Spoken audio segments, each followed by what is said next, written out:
Fico aqui pensando como pode algumas pessoas não ver aquilo que claramente lhes está à frente, negando a existência dos fatos, da realidade. Ou seja, coisas que estão acontecendo sob os nossos olhos, todos estão vendo exatamente a mesma situação, a mesma cena, mas por razões diversas, diria até pessoais, algumas ideológicas, negam os fatos, arrumam pretextos para negar uma realidade vista e estampada por todos. Deixa eu exemplificar. Se você estiver frente a uma árvore, uma árvore, você teria dúvidas que aquilo não é uma árvore? Ou então, frente ao mar. Você está em frente ao mar. Você teria dúvidas que aquilo não é o mar? Acho que não, não é? Dificilmente alguém não saberia diferenciar uma árvore de uma outra coisa qualquer, ou o mar de qualquer outro cenário. Você saberia discernir entre um carro e uma bicicleta, não é verdade? Parece óbvio demais. Qualquer pessoa normal facilmente saberia identificar uma coisa de outra, e dificilmente haveria discordância quanto a isso. Pois é, só que nem sempre é assim. Muita gente está tendo dificuldade em identificar aquilo que devia ser convencional, aquilo que devia ser óbvio, real. Mas em nome da diversidade de opiniões, nem sempre uma árvore será uma árvore.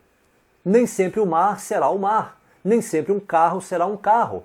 Ou ainda nem sempre uma bicicleta será uma bicicleta. Tudo vai depender da conveniência e opinião de quem observa, de quem vê. Você já havia pensado sobre isso? Bem, deixa eu contextualizar essa minha fala. Você que acompanha a política brasileira, e olha que eu nunca gostei de política, sempre evitei falar sobre política, pois esse é um prato muito indigesto. Só que nos últimos tempos, não está dando para digerir tanta inconsistência entre aquilo que a gente vê nos veículos de comunicação de massa e os fatos, a realidade. Deixa eu ser mais direto, e aqui eu não estou preocupado com o que você acha ou deixa de achar. Eu vou apenas expor os fatos, fatos amplamente conhecidos por todos. O Brasil está vivendo um novo momento na política, correto?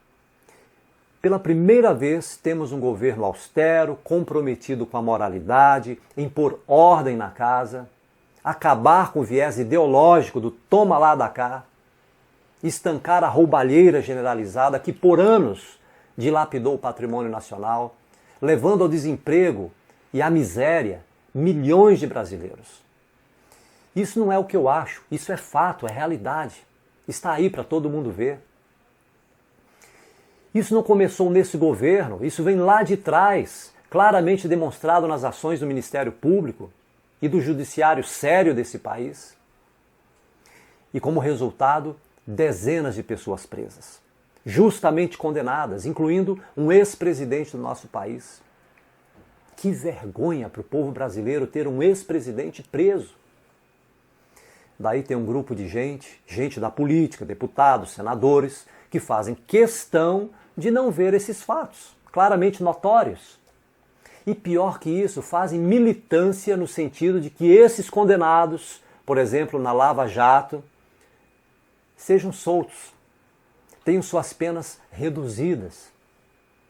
E uma boa massa do povo incauto vai na onda dessa militância.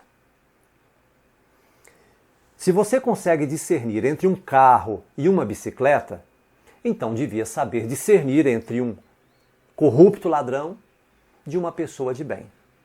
Simples assim.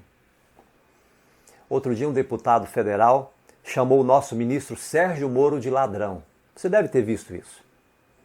Gente, o ministro Sérgio Moro pode ser tudo, menos ladrão. Deputados quadrilheiros querendo dar lição de moral no maior nome brasileiro contra a corrupção de todos os tempos. Veja a inversão de valores.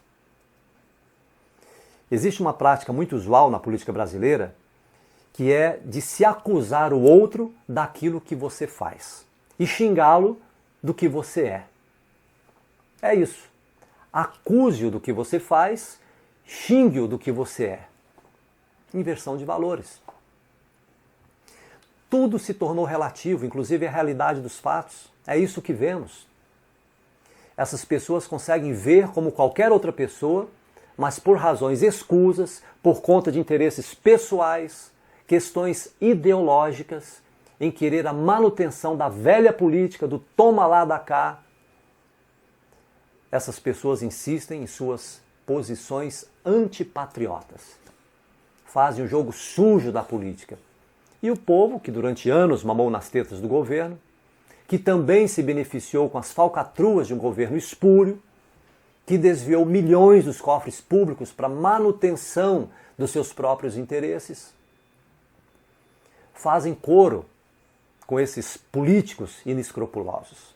Vendo, não veem. Que realidade triste. Sim, porque uma pessoa que vem a defender político que foi condenado por corrupção, por desvio de dinheiro público, só existem 3 opções para essa pessoa. Ou ela é uma desinformada, ignorante, não sabe o que se passa na política, ou ela já mamou nas tetas do governo, ou ainda mama, e morre de medo de perder a boquinha, ou ela é mal intencionada mesmo. Não tem outra opção. Porque defender bandido é o mesmo que se igualar a ele. Duro, mas é verdade. Observe, não está sendo fácil para o atual governo trabalhar contra toda essa oposição.